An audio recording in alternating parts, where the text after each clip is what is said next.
இப்போ நம்ம பார்க்க போகிற விஷயம் தமிழை பற்றி, அதாவது தமிழ் சிறப்புகள் பற்றி. நீங்கள் கேள்விப்பட்ட விஷயங்களுக்கும் இப்போ நான் சொல்ல போகிற விஷயங்களுக்கும் நிறைய வித்தியாசம் இருக்கும். தமிழ் அறிஞர்கள், ஸ்கூலில், காலேஜில் ஆசிரியர்கள் அவர்கள் ஏதாவது சொல்லாமல் விட்டார்களோ அதை பற்றி தான் நான் இப்போ எடுத்து சொல்ல போகிறேன். பொதுவாக சிறப்பு லகரம் என்பார்கள், அதுதான் தமிழில் உள்ள சிறப்பு என்று. ஆனால் அதை விட நிறையா சிறப்புகள் தமிழில் இருக்குது. அந்த ழாவை பெரும்பாலும் யாரும் உச்சரிக்கிறது இல்லை. அதில் ஒரு சின்னலா அதுதான் எல்லா இடத்துலையும் வருது. சும்மா சொல்லிக்கிட்டு இருக்கிறாங்க சிறப்பு லகரம். மற்ற சிறப்புகளை பற்றி பெரும்பாலும் யாரும் சொல்கிறதில்லை. இப்போது தமிழில் நான் போனேன் என்றால் நான் அந்த சப்ஜெக்ட் நானும் சேர்ந்து அந்த சப்ஜெக்டுக்கு அந்த வெர்புக்கு வருது. நான் போனேன். அது இங்கிலீஷில் சொல்ல போனால் I went, he went, she went, they went, எல்லாத்துக்கும் வெண்ட் தான். நான் போனேன், அவன் போனான், அதற்கும் ஹீ வெண்ட் தான். ஷீ வெண்ட், அவள் போனாள், அதற்கும் ஷீ வெண்ட் தான். தே வெண்ட், அவர்கள் போனார்கள். தமிழில் சொல்லும்போது அவர்கள் போனார்கள். தே வெண்ட், போனார்கள் என்பதற்கும் வெண்ட் தான். இது எல்லாத்துக்கும் வெண்ட் தான். அப்படின்னா நான் வெண்ட் என்பது எதை குறிக்கிறது? நான் போனேன், நான் இந்த சப்ஜெக்டு சேர்ந்து அங்கே வருது. நான் போனேன் என்பது. ஐ வெண்ட் என்று சொல்லும்போது நாங்கள் சேர்ந்து போகிறோன்னா ஏதாவது ஒன்று போணுச்சு. வெண்ட்டு அது என்னது? ஏதோ ஒன்று போணுச்சு. ஷீ வெண்ட்டு, அவள் போனால் தமிழில் சொல்கிறோம். ஒரு பெண்ணு போனாலும் தெரிஞ்சுக்கிறான். தே வெண்ட்டு, அவர்கள், தே அவர்கள் போனதா என்ன? தே அவர்கள் போனார்கள். தே வெண்ட்டு அப்படின்னா போனார்கள் என்பதாக வரல, வெண்டு தான் வருது. இப்போ வெண்டு என்பதற்கு என்ன அர்த்தம் இங்கிலீஷில்? ஏதோ ஒன்று போணுச்சு அப்படி தான். அதே மாதிரி மாடு, நாய்க்குட்டி, மாடு போனது, நாய்க்குட்டி போனது, கவ் வெண்ட்டு, டாக் வெண்ட்டு, எல்லாத்துக்கும் வெண்டு தான்.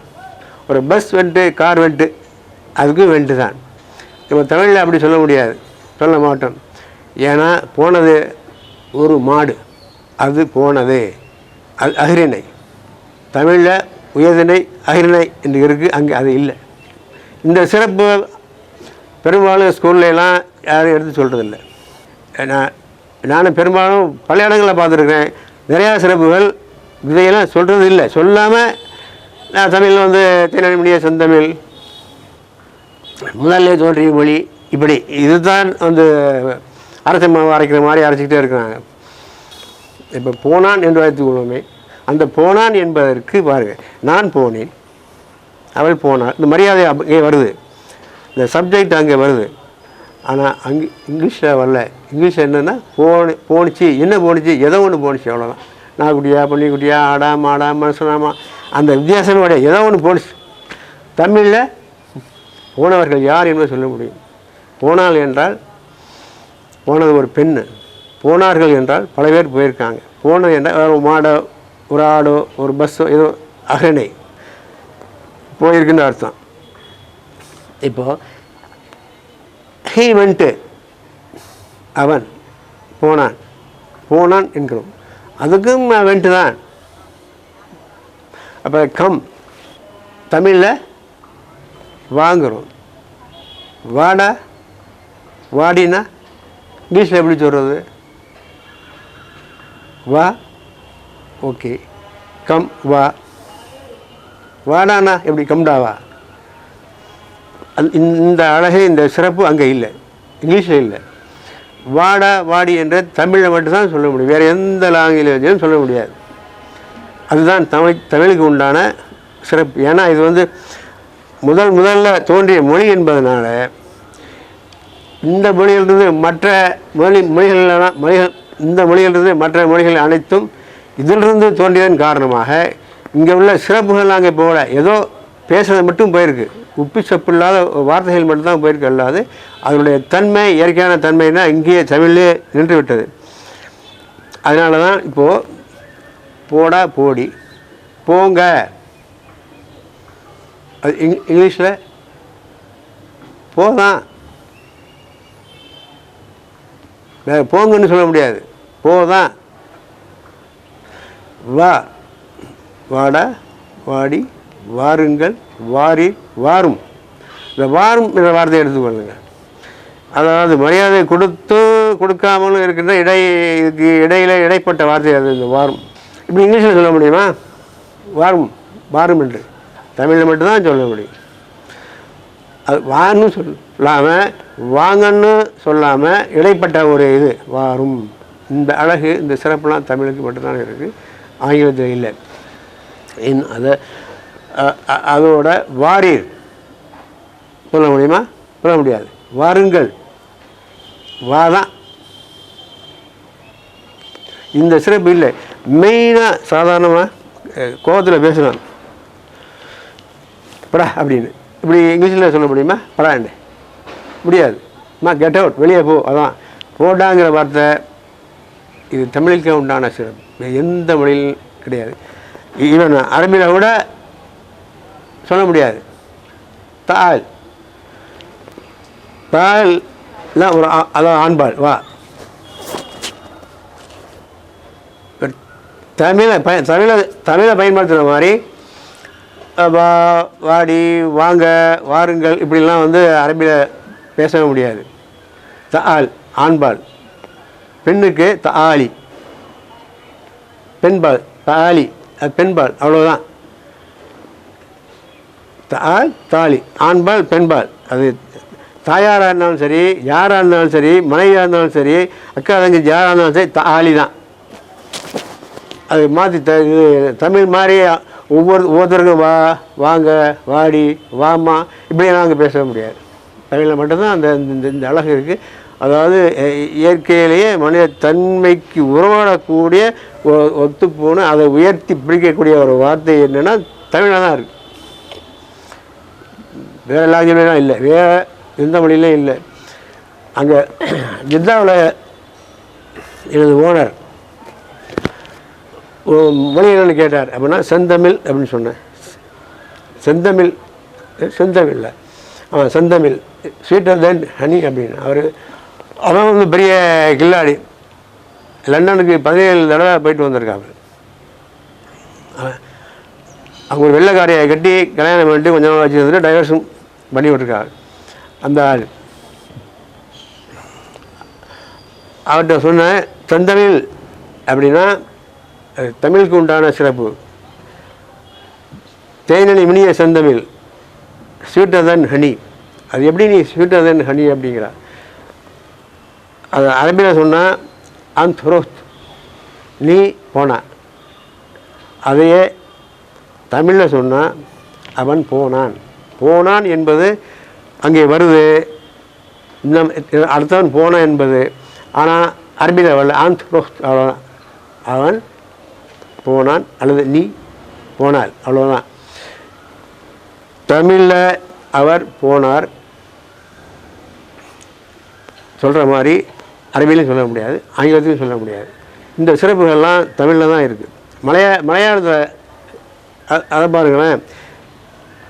ஞான் போய்மாய், ஞான் போய், ஞானா நான், நான் ஞான் போய், அதான் போய் அந்த முடியாது. அதாவது அதாவது முட்டுப்படாத ஒரு வினையாது. ஞான் போய், அதான் அங்கே முட்டுப்பட்டது. ஞான் போய் ஊனு கழிஞ்சி, அதாவது சாப்பாடு சாப்பிட்டாங்களாம், ஊனு கழிஞ்சி. எந்த அறியோ அப்படிம்பாங்க. என்ன தெரியுமா அப்படிங்கிறதுடைய என்ன தெரியுமா என்பதில் உள்ள அழகு எந்த அறியோவில் இருக்கா? இல்லை. நான் பம்பாயில் ஒரு செருப்பு கடையில் செருப்பு வாங்கிட்டு அடிக்கும்போது இன்னொருத்தன் வந்தான். அவனு செருப்பு கேட்டான். அப்போ கேட்கும்போது அவன் ஒரு செருப்பு எடுத்தான்னா, நை படாவாளா அப்படின்னா. என்னடா படாவாளா? அப்புறம் தான் தெரியுது எனக்கு செருப்புக்கும் படாவாளா அப்படின்னு சொல்கிறாங்க. செருப்புக்கும் வாடா, மனுஷனுக்கு வாடா, செருப்புக்கும் வாடா. சோட்டாவாளா படாவாளான்னா சின்ன ஆள் பெரிய ஆள். அவங்க செருப்புக்கும் படாவாளான்னு சொல்கிறான், மனுஷனுக்கும் படாவாளான்னு தான் சொல்கிறான். அப்போ வித்தியாசமே இல்லை. செருப்பும் ஒன்று தான், மனுஷனும் ஒன்று தான் அப்படிங்கிற மாதிரி அந்த லாங்குவேஜ் இருக்குது. இந்த சிறப்புகள்லாம் இங்கே தமிழில் அப்படின்னா பேச முடியுமா? பேச முடியாது. ஏன்னா அதுக்கு தனியான ஒரு இது இருக்குது. அந்த அதாவது இயற்கையான ஒரு அழகு, இந்த இயற்கையான ஒரு அழகு அங்கே இல்லை. இதை புரிஞ்சுக்கிறதில்ல. இதை தமிழர்கள் புரிஞ்சுக்கிறது இல்லை. இங்கிலீஷ் பேசுகிறதுக்கு ஆசைப்பட்றான். ஏன் அங்கே போனால் ஹிந்தி பேசுகிறதுக்கு ஆசைப்பட்றான். தமிழை என்னமோ ஒரு மாதிரியாக எட்டு போகிற ஹைப் இல்லை மாதிரி தான் பொதுவாக படித்தவன் சரி படிக்காதவன் சரி தமிழுடைய சிறப்புகள் இப்படி இருக்கிறது. மற்ற மொழியோடு ஒப்பிடும்போது தமிழ் தனியான ஒரு இடத்துக்கு வருது. தமிழை போல மற்ற மொழிகளை பயன்படுத்த முடியாது, பேச முடியாது. தமிழை பேசும்போது ஒரு திருப்தி எல்லாம் நமக்கு வர்றதில்லை மற்ற மொழிகளை பேசும்போது. இப்போது ஏட், ஐ ஏட், நான் சாப்பிட்டேன், அவ்வளோதான். ஹீ ஏட், சாப்பிட்டேன். தே ஏட், தே ஏட், எல்லாத்துக்கும் ஏட்டு தான். சாப்பிட்டேன், சாப்பிட்டால், சாப்பிட்டார்கள், இதெல்லாம் வராது. ஏட்டு தான். அப்போ ஏட்டு என்பதற்கு என்ன அர்த்தம்? ஏதோ சாப்பிட்டது. இந்த ஒரு நேச்சுரலான, இந்த ஒரு அழகான ஒரு பேசுகிறது திருப்தியாக இருக்கணும். நான் சாப்பிட்டேன்னா நான் அந்த சாப்பிட்ட இடத்துக்கு அங்கே இன்னார் சாப்பிட்டான்னு. ஆனால் ஏட்டு என்பதற்கு ஏதோ ஒன்று சாப்பிட்டுச்சு பாருங்கள். ஏதோ தே ஏட்டு, ஹீ ஏட்டு, ஐ ஏட்டு, மொத்தம் ஏட்டு தான். அந்த ஏட்டு அது பாஸ்ட் டென்ஸ். தமிழ் அப்படி இல்லையே. சாப்பிட்டான், சாப்பிட்டார்கள், சாப்பிட்டது எப்படி மாறுது பாருங்கள். யார் சாப்பிட்டாங்களோ அங்கே வர்றாங்க. அவள் சாப்பிட்டாள், அவள் ஒரு பெண்ணு சாப்பிட்டாளுங்கிறது வருது. ஆனால் இங்கிலீஷில் ஷீ ஏட், ஏட்டு தான். அவளுங்கிறது ஷீ ஏட்டு. அப்போ ஏட்டு என்பதற்கு அவள்னு வருதா? ஷீ ஏட்டு. அப்புறம் ஹீ ஏட்டு. அவனுக்கும் அவளுக்கும் ஏட்டு தான். அவன் சாப்பிட்டானா, அவள் சாப்பிட்டானா, அந்த ஆண்பால் பெண்பால்லாம் அங்கே வர்றதே இல்லை. ஆனால் தமிழில் வருது. ஏட்டை வச்சு யார் சாப்பிட்டதுன்னு தெரிந்து கொள்ள முடிகிறது, பெண்ணா ஆனாண்டு. இங்கிலீஷில் தெரிந்து கொள்ள முடியாது. இது மாதிரி சிறப்புகள் இருக்குது, இன்னும் நிறையா இருக்குது. அதை தெரிந்து கொண்டு தமிழை எங்கே போகணும், தமிழை பேசுவதற்கும் தமிழை படிப்பதற்கும் ஆர்வம் கொள்ளுங்கள். தமிழ் தான், அதாவது உயர்தனி செம்மொழினா தமிழில் அந்த சிறப்புகள் இருக்கிறத மக்களுக்கு எடுத்து சொல்லணும். இதை பெரும்பாலும் அறிஞர்கள்லாம் எடுத்து சொல்கிறதில்ல. வேறு ஏதாவது பேசுவாங்க. இது மாதிரி புழக்கத்தில் உள்ள ஒரு பாஷையை பேசுகிறது கிடையாது. என்னதான் இந்த தான்ங்கிற வார்த்தைக்கு அங்கே இங்கிலீஷில் ஒரு ஈக்குவலான வார்த்தை இல்லையே. தான், நீ வந்தால் மட்டும்தான், நீ போனால் மட்டும்தான், நீ சொன்னால் மட்டும்தான் இருக்கு. வாட் எவர் அப்படிங்கிற யூஸ் பண்ணுவாங்க. ஆனால் அந்த மட்டும்தான் அப்படிங்கிற தான்ங்கிற வார்த்தைக்கு உண்டான அர்த்தம் அங்கே கிடையாது. ஒரு திருப்தியான ஒரு அர்த்தம் கிடையாது. தானுக்கு மட்டும்தான் வருது. இது மாதிரி பல சொற்பிரயோகங்கள் இருக்கின்றன. அதெல்லாம் தமிழுக்கு உண்டான சிறப்பு. இதெல்லாம் இங்கிலீஷில் இல்லை, மற்ற லாங்குவேஜ்லேயும் பெரும்பாலும் இல்லை. இன்னும் நிறையா இதனுடைய சிறப்பு இருக்கின்றன. வரும் காலங்களில் அதெல்லாம் அடுத்து பேசுவோம். இதை மறக்காமல் ஷேர் பண்ணுங்கள், சப்ஸ்கிரைப் பண்ணுங்கள்.